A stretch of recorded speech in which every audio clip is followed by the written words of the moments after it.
ఆరాధన టీవీ ప్రేక్షకులకు ఈ ప్రత్యేకమైనటువంటి ప్రసారానికి ఆహ్వానం అందిస్తూ ఉన్నాను.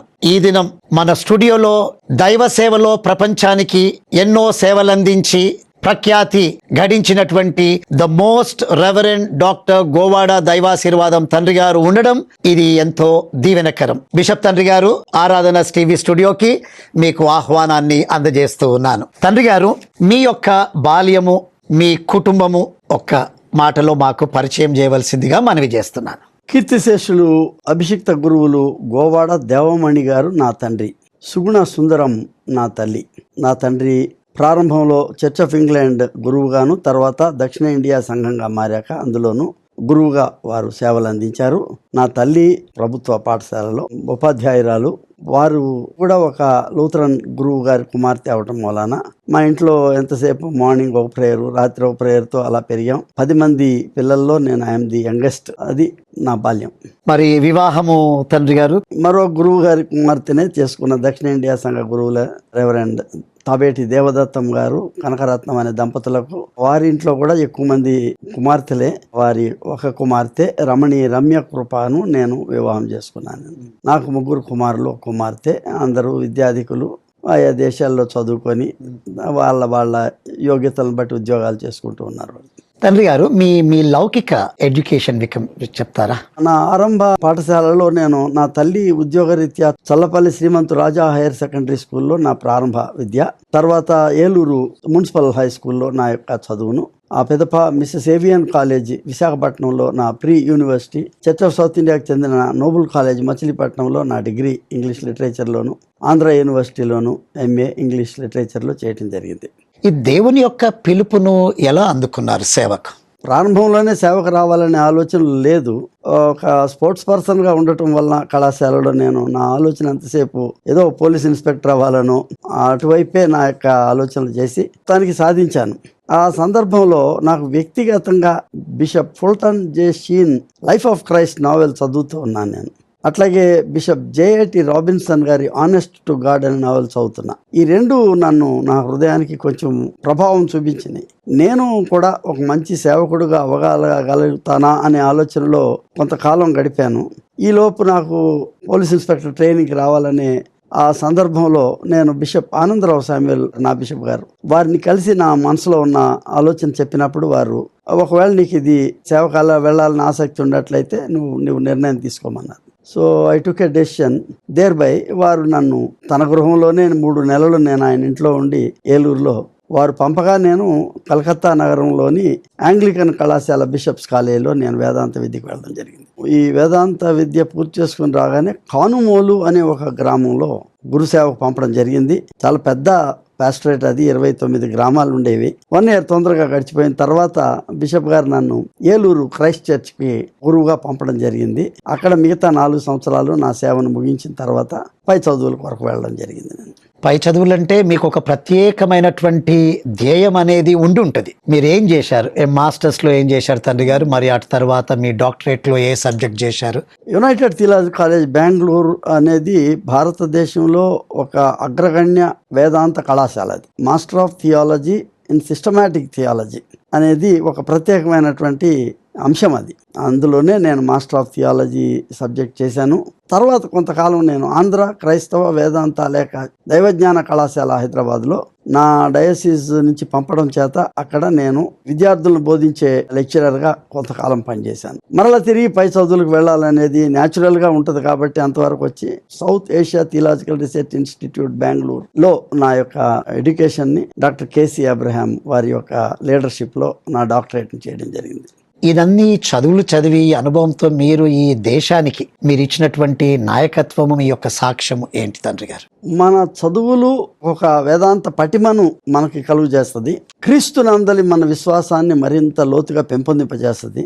ఇప్పుడు బాధ్యత పెద్దదవుతుంది. ఎందుకంటే ఆ బోధనలని మనం సామాన్య క్రైస్తవ ప్రజానీకానికి, ఈ పదం నేను ఎందుకు చెప్తున్నానంటే church in India is very young church. అంతా కలిపి 200 సంవత్సరాలే ఈ ప్రొటెస్టాంట్ చర్చ్. అంతకుముందు ఎక్కడ సిలువ లేదు, క్రైస్తవ సంఘం లేదు. The young church still needs lot of knowledge. యేసుక్రీస్తు గురించినటువంటి బోధన చాలా తెలియాలి వాళ్ళకి. కాబట్టి నా విద్య వాళ్ళకి ఏ రకంగా ఉపయోగపడుతుంది అనేటువంటి ఆలోచనలోనే నా సేవలో నేను ఎక్కువసేపు కేంద్రీకరించాను. అందుకే కాబోలేమో మరి దేవుడు మిమ్మల్ని సిఎస్ఐ సీనడ్లో ఒక ప్యాడ్ డైరెక్టర్గా పెట్టడం, అది మీరు సీనడ్లోనికి మెల్లగా రానివ్వడం, మీ ప్రత్యేక సేవలు ప్యాడ్ ద్వారా సంఘానికి అందించిన ఏంటి? నేను ఆంధ్ర క్రైస్తవ దైవజ్ఞాన కళాశాలలో పనిచేస్తూ ఉండగానే అప్పటి moderator church of South India bishop Ryder Devapriam గారు అనూహ్యంగా నాకు నేనుగా ఎన్నడూ ఆశించినటువంటి ఈ బాధ్యతను వారు అప్పచెప్పి డైరెక్టర్ ఆఫ్ పాస్టరేట్ డిపార్ట్మెంట్ అంటే అభిషిక్త గురువులకు కంటిన్యూయింగ్ ఎడ్యుకేషన్ లాగా ఇచ్చేదానికి దక్షిణ ఇండియాలో ఉన్న దాదాపు 22 డయాసిస్ కి నేను ఎక్కువ పర్యటన చేస్తూ ఆయా డయాసిస్ లో ఉన్న గురువులను నేను వాళ్ళని నూతన వేదాంత మార్పులను గురించి వాళ్ళకి ప్రజెంట్ చేస్తూ నా లెక్చర్స్ ని తిరుగుతూ వచ్చాను నేను. అది ఇది ఎవరూ ప్రత్యేకంగా నన్ను పిలిచి ఈ పదవి నువ్వు చేయాలి, ఈ బాధ్యత నువ్వు అని చెప్పలేదు. యాదృచ్ఛికంగా సినాడు ఇంకా కొద్ది రోజులు ఉండగానే నా మైండ్లో ఒక చిన్న ఆలోచన వచ్చింది. నేను ఇంతకంటే ఉన్న విస్తృత పరిధిలో సంఘాలను బలీయం చేయదగినటువంటి ఆ మార్గం ఏమున్నదో అని వెతుక్కుంటూ అప్పటి జనరల్ సెక్రటరీ అనేటువంటి బాధ్యత నాకు చాలా బలమైనటువంటి మాధ్యమంగా కనబడింది. సో నేను ఎందుకు ఆ బాధ్యతను నేను ప్రయత్నం చేయకూడదు అనుకున్నాను. దేవుడు ఆమెన్ అని చెప్పి దీవించినట్టుగా అనిపించింది. ఈ విస్తృత పరిధిలో గురువులకు, గురువేతర యవనస్తులకు ఈ సేవ చేయడానికి నాకు ఒక గొప్ప అవకాశం దేవుడిచ్చాడు. మరి జనరల్ సెక్రటరీగా మీరు చేపట్టినటువంటి క్రొత్త ప్రణాళికలు సంఘం కొరకు ఏమైనా ఉన్నాయా తండ్రి గారు? మొట్టమొదటగా నా మైండ్లో వచ్చింది ఏంటంటే, మన గర్ల్ చిల్డ్రన్ చాలా సఫరింగ్ని నేను గమనిస్తూ వచ్చాను. సరైనటువంటి ప్రొటెక్షన్ లేని స్థితిలో ఉన్నటువంటి గర్ల్ చిల్డ్రన్కి చర్చ ఏం చేయగలదు, విస్తృత సంఘం ఏం చేయగలదు అనే ఆలోచనతో commitment to the girl child అని, అంటే బాలిక సంరక్షణే కాకుండా బాలికల యొక్క జీవిత అభివృద్ధి కొరకు మనం క్రైస్తవ సంఘంగా ఏం చేయగలం అనే ఆలోచనతో ఒక mission to the empowerment of girl children ని నేను ప్రారంభించాను. అలాగే దళిత్ మరియు ఆదివాసీ కన్సర్న్స్ అనేక స్థలాలలో దళితులు, తర్వాత ఈ కొండల మీద ఉన్న ఆదివాసులు చాలా కాలంగా మగ్గుతూ ఉన్నటువంటి వాళ్ళకి సరైనటువంటి వెలుగును చూపించలేనటువంటి పరిస్థితిలో క్రైస్తవ సంఘం, ఇంకా యంగ్ చర్చ్ అని చెప్పాను నేను, ఆ పదాన్ని ఎక్కువ వాడతాను. ఎందుకు అంటే this is the right time for the young people, right time for the Dalits and Adivasi people to gain a new strength and a new impetus or new vision అనేది నా మైండ్లో చాలా బలంగా ఉండి Dalit and Adivasi concerns department అనేది ప్రారంభించానని చెప్పొచ్చు. అలాగే సామాజిక పునర్రూపకల్పన కొరకు ఈ సమాజంలో ఉన్నటువంటి అన్ఎంప్లాయ్మెంట్ యూత్, విద్య లేనటువంటి యూత్, వాళ్ళందరికీ ఏదో ఒకటి కల్పించాలనే ధోరణిలో బోర్డ్ ఆఫ్ డైకనల్ మినిస్ట్రీ అనేది ప్రారంభించడానికి దేవుడు ఒక దర్శనం ఇచ్చాడు. అది కూడా చాలా కాలం చాలా బలంగా గ్రామీణ స్థాయి వరకును ఆ సేవలు చేయడానికి ఈ 3 ప్రాముఖ్యమైనటువంటి డిపార్ట్మెంట్స్ నేను దేవుడిచ్చిన దర్శనం ద్వారా ప్రారంభించడం జరిగింది. ఇదేమో సంఘంలో మీరు చేసినటువంటిది. మరి ఇతర సంఘాలు ఉన్నాయి, మీరు అన్నట్టు ఒక యంగ్ చర్చ్ అంటున్నారు, మార్తోమా చర్చ్ ఉంది, సిఎన్ఐ ఉంది, బాప్టిస్టులు ఉన్నారు, లూథరన్స్ ఉన్నారు. ఇది లోపల మీరు సేవలు చేశారు. మరి ఈ కొంచెం దీన్ని విస్తృతపరిచి బయటికి కూడా ఏదైనా సేవలు అందించారా?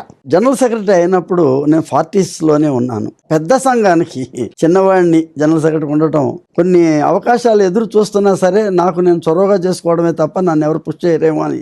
ఎందుకు చెప్తున్నానంటే, అప్పటికి మార్తోమా చర్చికి మెట్రోపాలిటన్ గా ఉన్న ఆయన కురువృద్ధుడు, భారతదేశంలో ఉన్న క్రైస్తవ నాయకుల్లో చాలా పెద్దవాడు, మార్ అలెగ్జాండర్ మార్తోమా. ఆయన ఫాదర్ అబ్రహాం లాంటి వాడు. మేమందరము ఏదో joint council of church of South India, church of north India Marthoma మేము కలుసుకున్నప్పుడు నేను ప్రశ్న లేవదీశాను. ఎంతకాలం ఇలా జాయింట్ కౌన్సిల్స్ లో ఉంటాం, మనం నిజంగా ఇంటిగ్రేట్ కాలేమా? మన దేశంలో ఒక అట్లీస్ట్ ఎపిస్కోపల్ చర్చెస్ అన్ని ముందు కలిస్తే తర్వాత మిగతా సంఘాల యొక్క ఆలోచన చేయొచ్చు అని, దేని కొరకు అని వాళ్ళు ప్రశ్నించినప్పుడు, దేశంలో ఇలాంటి విస్తృత పరిధిలో ఈ సంఘాలు ఏకమైతే ఎన్నో గొప్ప పనులు చేయొచ్చు అని అనుకునే దినాల్లో దేవుడు ఈ ఐక్యతను పటిష్టం చేస్తూ the communion of churches in India అని తిరువళ్ళలో 98లో ఇది జరిగింది. తత్సంబంధంగా ఎన్నో సేవలు చేయడానికి మేము ముందుకు వచ్చాం. అందులో ఒక ప్రముఖమైనటువంటిది ఏంటంటే, ఒరిస్సాలో వచ్చిన సూపర్ సైక్లోన్ లో 3 గ్రామాల పునర్నిర్మాణం చేయడం జరిగింది. మేము ప్రజలకు మేలుకరమైనటువంటి పనులు చేయడానికి, రోడ్లు వేయడం కానీ, ఇళ్లు తిరిగి కట్టడం కానీ, లేకపోతే వాళ్ళకి నీటి సదుపాయం కానీ, ఇటువంటి పనులు చేయడానికి కాసా వాళ్ళతో కలిసి చర్చెస్ ఆక్సిలరీ సోషల్ యాక్షన్ తో కలిసి పెద్ద పనిని చేపట్టడం జరిగింది. ఒక్కొక్క మెట్టు ఒక పాస్టర్ గాను, అటు తర్వాత మళ్ళీ ఒక ప్యాడ్ డైరెక్టర్ గాను, జనరల్ సెక్రటరీ గాను, తదుపరి దక్షిణ భారత సంఘములో మిమ్మల్ని కృష్ణ గోదావరి డైసెస్ కి ఒక అధ్యక్షుడిగా బిషప్ గా చేయడం జరిగింది. ఆ అనుభవాలు ఏంటి? మీ యొక్క కాంట్రిబ్యూషన్ డైసెస్ కి ఏంటి? వ్యక్తిగతంగా నేను వెంటనే బిషప్గా రావాలనే ఆలోచన ఏనాడు లేదు నాకు అప్పట్లో. ఇంకా జనరల్ సెక్రటరీగా మన దేశంలో ఉన్న క్రైస్తవ సంఘాలకు ఏ రీతిలో నేను ఉపయోగపడగలను అనేటువంటి ఆశలో ఉన్న రోజుల్లో నా మట్టుకు నేను అనుకుంటాను పరిశుద్ధాత్మ దేవుని యొక్క ప్రోత్సాహము నన్ను అట్లా తోసుకుంటూ కృష్ణా గోదావరి నా అధ్యక్ష మండలానికి నేను బిషప్గా రావడానికి కొన్ని పరిస్థితులు విచిత్రమైన ధోరణిలో అనుకూలించడం జరిగింది. And I'm grateful to God for that opportunity. దాదాపు రాబోయే 16 సంవత్సరాలు ఈ అధ్యక్ష మండలానికి బిషప్గా నేను ఉండటం, సుమారు 600 నుంచి 700 గ్రామాలలో ఈ పరిచర్య చేసుకునే భాగ్యం నాకు దేవుడిచ్చాడు. చాలా సంతోషం తండ్రి గారు. ఇప్పుడు మీరు చెప్పినట్టు ఒక డైసెస్ లెవెల్లో కానీ, సిఎస్ఐ సీనడ్ లెవెల్లో కానీ, అయిన తర్వాత ఇక్కడ ఏపీసీసీ ఆంధ్రప్రదేశ్ క్రిస్టియన్ కౌన్సిల్ పరంగానే కానివ్వండి, national council of churches in India కానీ, అంతేకాకుండా వరల్డ్ కౌన్సిల్ ఆఫ్ చర్చెస్ పరిధిలో మీరు సేవలు గొప్పగా రానిచ్చారు. అవేంటి? మీ కాంట్రిబ్యూషన్ ఆ స్థాయిలో ఏంటి? ఏదైనా కూడా నాకు నేనుగా ఒక రాజకీయ ప్రయత్నంతో ఇందులో ఏ భాగంలో నేను చొరబడలేదు. దక్షిణ ఇండియా సంఘ జనరల్ సెక్రటరీగా ఉండటం అనేది ఒక మెట్టు అయి ఉండొచ్చు. తత్సంబంధంగా నేను నేషనల్ కౌన్సిల్ ఆఫ్ చర్చెస్లో కొంచెం స్పోక్స్ పర్సన్గా ఉండటం వల్ల నన్ను వాళ్ళు గుర్తించి నన్ను ఎగ్జిక్యూటివ్ కమిటీలోను, అందులో వర్కింగ్ కమిటీలోను నేను ఉండటం, నా ద్వారా ఆ దినాల్లో ఎన్సీసీ ద్వారా భారతదేశంలో ప్రైమ్ మినిస్టర్ వాజ్పేయి గారిని కలుసుకునే టీంలో ఉండి క్రైస్తవులకు ఆ దినాల్లో జరిగినటువంటి కొన్ని శ్రమలు, కొన్ని ఇబ్బందులను మనసులో పెట్టుకొని ప్రధానమంత్రిని మేము మాకు సరైనటువంటి రక్షణ మా యొక్క గురువులకు సంఘాలకి కావాలని కోరడం జరిగింది. రెండోది, దళిత నేపథ్యం నుంచి వచ్చిన క్రైస్తవులను కూడా ఎస్సీ విభాగంలోని వారికి అవకాశాలు ఇవ్వాలి, ఈ రిజర్వేషన్స్ అనేటువంటి ఉద్యమంలో కూడాను 2 సార్లు ఢిల్లీలో మేము ఉద్యమం చేపట్టడం జరిగింది. కాబట్టి కేవలం చర్చి వరకే పరిమితం కాకుండా జాతీయ స్థాయిలో కూడాను త్రూ నేషనల్ కౌన్సిల్ ఆఫ్ చర్చెస్లో ఈ పరిచర్యలో పాల్గొనే భాగ్యం నాకు దక్కింది. ఆ విధంగా నేను హరారేలో జరిగిన వరల్డ్ కౌన్సిల్లో కానీ, పోర్టో ఎలిగ్రే బ్రెజిల్లో జరిగిన ప్రపంచ క్రైస్తవ సమాఖ్యలో కానీ ఉండి 2 సార్లు నేను సెంట్రల్ కమిటీలో ఉండటం అనేది నాకు పెద్ద భాగ్యం. ఎందుకంటే ఒక అనూహ్యమైనటువంటి ఎత్తులో ఒక యవనస్తుడు ఉండటం అనేది నాకు దక్కినటువంటి బాధ్యత చాలా పెద్దది. ఆ దినాల్లోనే ఫలస్తీన్, ఇజ్రాయేల్ వారి మధ్య వచ్చినటువంటి విభేదాలను తగ్గించే దాని కొరకు యాసర్ అరాఫత్ గారిని కూడా కలిసేదానికి వరల్డ్ కౌన్సిల్ ఆఫ్ చర్చెస్ ఒక టీమ్ డెలిగేషన్ 21 మెంబర్ డెలిగేషన్ పంపిన అందులో నేను ఉండటం నాకు చాలా సంతోషదాయకం.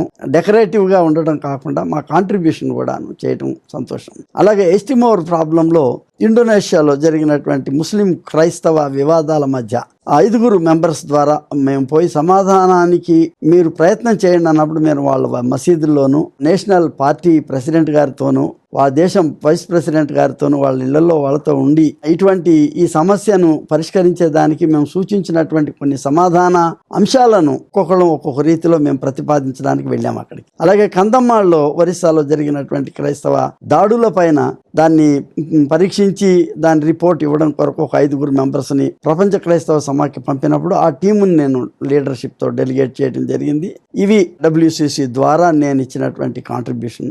దక్షిణ భారత సంఘానికి ఒక అధ్యక్షుడు అయిన తర్వాత మీరు డిప్యూటీ మోడరేటర్ గా మీరు చేయబడ్డారు. ప్రపంచాన్ని చూపించినటువంటి ఒక ప్రత్యేకమైనటువంటి ఘటన లేదా సంఘటన? నిజానికి నా టీం మోడరేటర్గా ఉన్నటువంటి వారు బిషప్ దేవకటాక్షం గారు, నేను పాస్టరేట్ డిపార్ట్మెంట్ ఉన్నప్పటి నుంచే మేము కలిసి పనిచేసాం. మేము చేసిన దర్శనాల్లో one of the important visions ఏంటంటే ఎంపవరింగ్ ద ఉమెన్.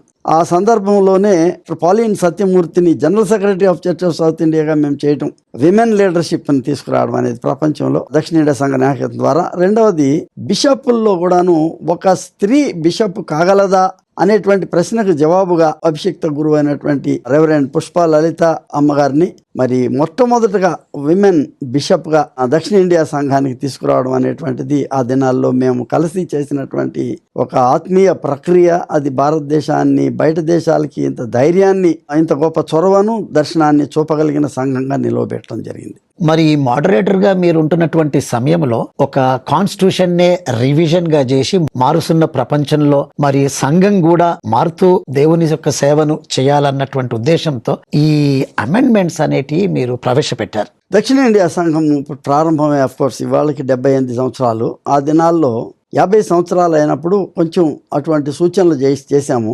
2003లో కొన్ని సూచనలు మాత్రమే చేయగలిగాం. కానీ తర్వాత నేటి ఎదుగుతున్నటువంటి క్రైస్తవ సంఘాలకి మరి ఉపయోగకరమైనటువంటి విధానాలలో కొన్ని నిర్మాణాత్మకమైన మార్పులు మన రాజ్యాంగంలో చేయాల్సి ఉంటుంది.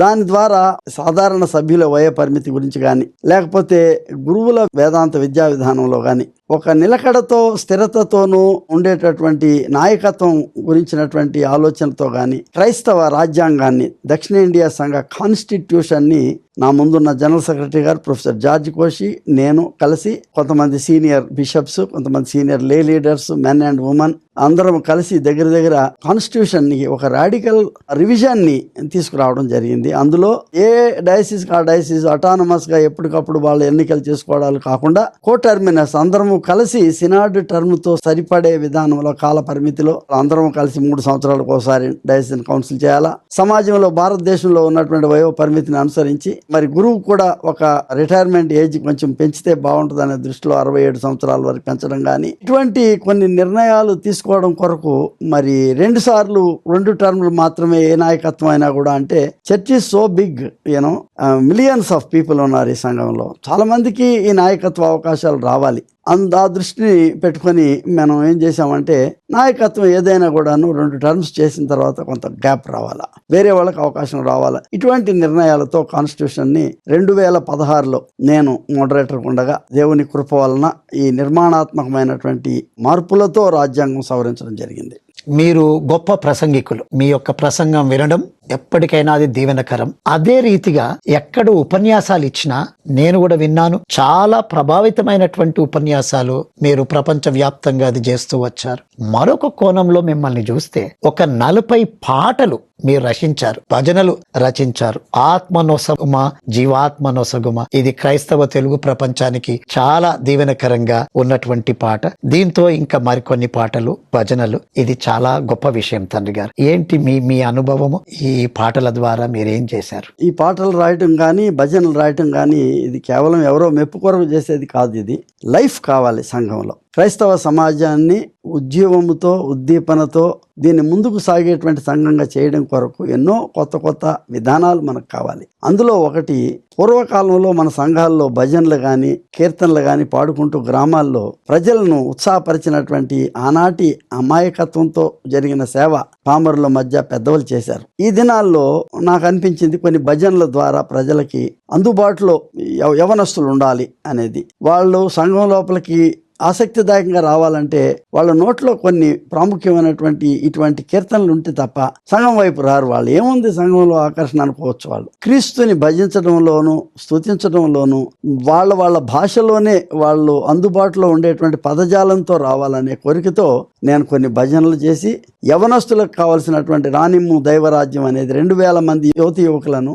మనం మిలేనియంలో నూతన మిలేనియం ప్రవేశించేటప్పుడు ఈ సందేశాన్ని, రానిమ్ము దైవరాజ్యం, నా పితరులతో నువ్వు ఉన్నావు, నాతో కూడా నువ్వు ఉండు, నా పిల్లలతో కూడా నువ్వు ఉండాలనేటువంటి పిలుపును దేవుడికి అందించేటువంటి కీర్తన, ఆ దేవుని రాజ్యంతో నువ్వు రా, అందులో మేము భాగం అవ్వాలనేటువంటి కీర్తన తపన అందులో ఉంది. అలాగే దేవునితో మార్గం సత్యం జీవం నువ్వైనప్పుడు నీ వెనకాల నేను, ఎందుకంటే నా పాలన నా పోషణ నువ్వే అనేటటువంటి ఆక్రందన, ఆ సంతోషం అన్ని కలిపి మేళయించినటువంటి గీతాలతో ఆత్మనొసగమయ పావనాత్మనొసగమయ అనేది పరిశుద్ధాత్మను నా జీవితం పైన కుమ్మరించమని ఒక ఆత్మ కోరిక విజ్ఞాపన ఆ పాట ద్వారా సంఘాలకు నేను అందజేయడం జరిగింది. మీరు అనేకమైనటువంటి పుస్తకాలు ప్రచురణ చేశారు. పుస్తకాల్లో ఉన్నటువంటి అంశాలు ఏంటి, పుస్తకాలు ఏంటి, ద్వారా మీరు సాధించింది ఏంటి?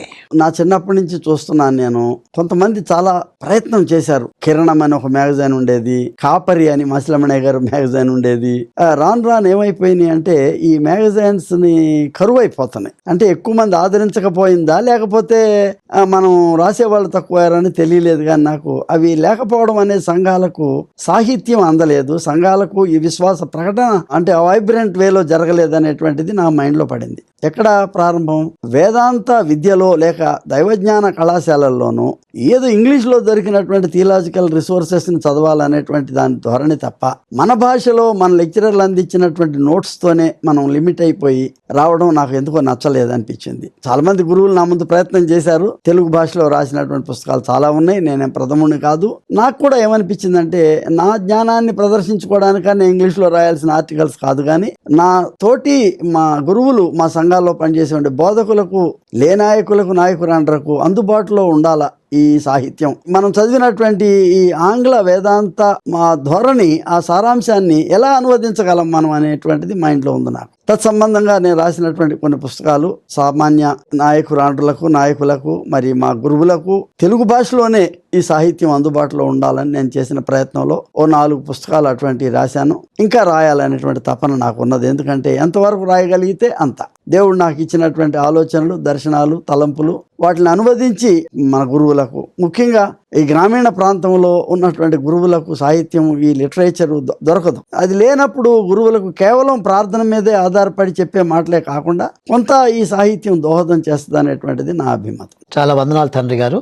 పాస్టర్లందరూ కూడా, సంఘాలన్నీ కూడా దీవింపబడుతూ ఉన్నవి. ఇప్పుడు మీ పరిచర్య సంఘములోను, ఎక్యుమినికల్ గా ఇతర సంఘాలతోనూ, సంఘము భారతదేశానికి చేస్తున్నటువంటి సేవలు, చేయవలసినటువంటి సేవలు, అక్కరైనటువంటి సేవలు ఏంటి తండ్రి గారు? నా నేపథ్యంలో నేను అటెండ్ అయిన అంతర్జాతీయ ఐక్య క్రైస్తవ సంఘాల నేపథ్యం, క్రిస్టియన్ కాన్ఫరెన్స్ ఆఫ్ ఏషియా కానీ, వరల్డ్ కౌన్సిల్ ఆఫ్ చర్చెస్ కానీ, world alliance of reformed churches కానీ, కౌన్సిల్ ఫర్ వరల్డ్ మిషన్ కానీ, Protestant churches in south west Germany EMS అని అక్కడ నేర్చుకున్నటువంటి నా ఆలోచనలు, నేను ప్రభావించబడినటువంటి ఆలోచనలు కొన్ని ఇక్కడ నేను ఇంప్లిమెంట్ చేయాలనే ఆశ నాకున్నది. నేను క్రైస్తవ సంఘాన్ని చాలా స్పష్టంగా చూస్తున్నది ఏంటంటే, ఆది మిషన్స్ ద్వారా వచ్చినటువంటి స్థాపించబడిన సంఘాలు పటిష్టంగాను, నిర్మాణాత్మకంగాను ఆరాధనలో జరుపుకుంటూ ఒక ఆర్థడాక్సీతో నడుస్తున్నాయి. కానీ గత 50 సంవత్సరాలుగా ఒక ఉద్యమం లాగా వచ్చినటువంటి ఆధునిక సంఘాలు ఉన్నాయి. జాగ్రత్తగా అడుగు వేయాలి, వాటిని దూరంగా పెట్టడానికి వీలు లేదు.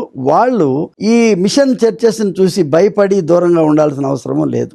ఈ 2 ధోరణుల మధ్య, అంటే ఒకటేమో ఎక్యుమినికల్ చర్చ్ అన్నారు, అంటే ఎస్టాబ్లిష్డ్ చర్చ్. రెండోది ఎవాంజలికల్ ఆర్ క్యారిస్మాటిక్ చర్చ్ అన్నారు. ఈ రెండింటిని దగ్గరికి తేవాల్సిన సమయం భారతదేశంలో ఆసన్నమైంది.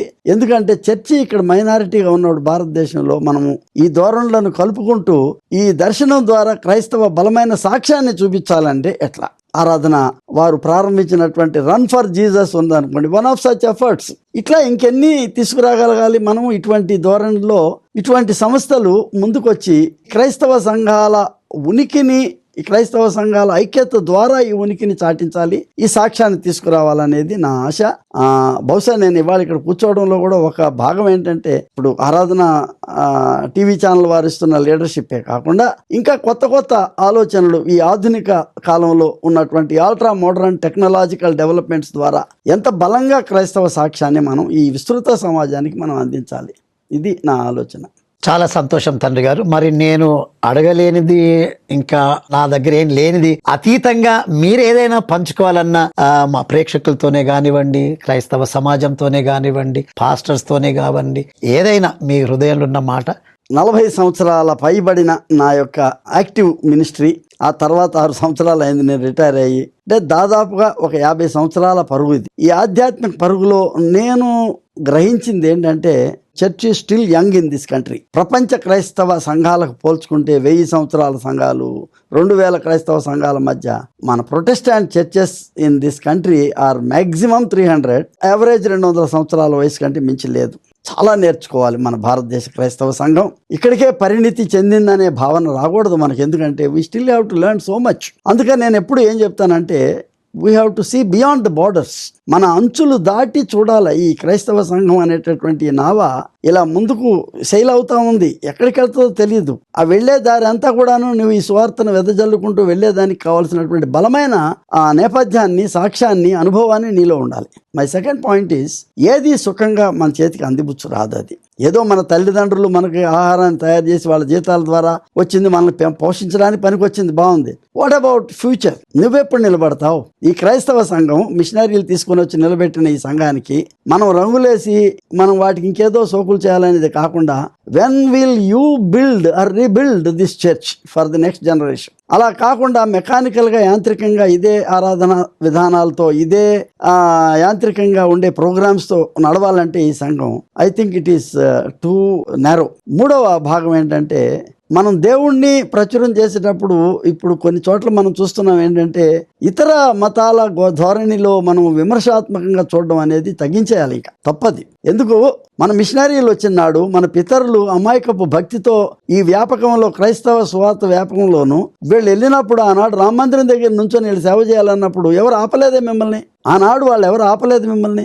ఇవాళ అనవసరంగా వాళ్ళ పురాణాల గురించి వాటి గురించి చూసి వాళ్ళు నన్ను తిడుతున్నారండి, మా బైబిల్ని తిడుతున్నారండి. ఓకే, అది ఎప్పుడు ఉండేటువంటిదే. ప్రపంచంలో 2000 సంవత్సరాలు క్రైస్తవ సంఘాలని ఏదో ఒక ప్రభుత్వం తిడుతూనే వచ్చింది. నీరో చక్రవర్తి రోజుల నుంచి, డొమిషియన్ చక్రవర్తి రోజుల నుంచి చర్చ ఆగలేదు. Church continued it's journey. చర్చ ఏం తగ్గలేదే.